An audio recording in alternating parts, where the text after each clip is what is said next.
As you can see, my dad's off on his way to the secret cave just to investigate what actually happens in there.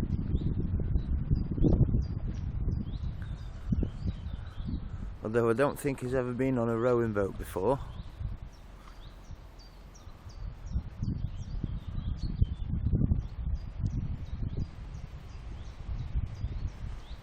He's going to get there about dinner time.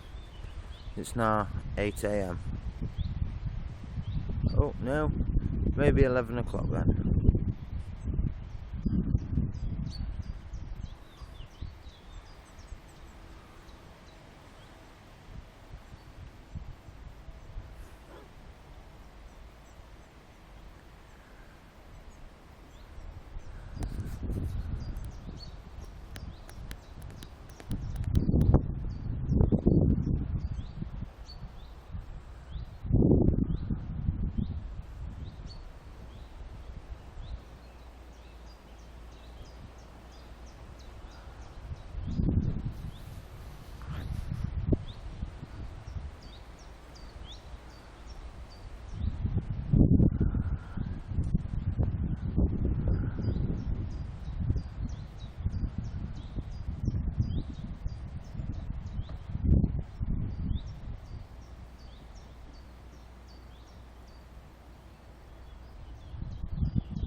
He's almost disappeared into the wilderness.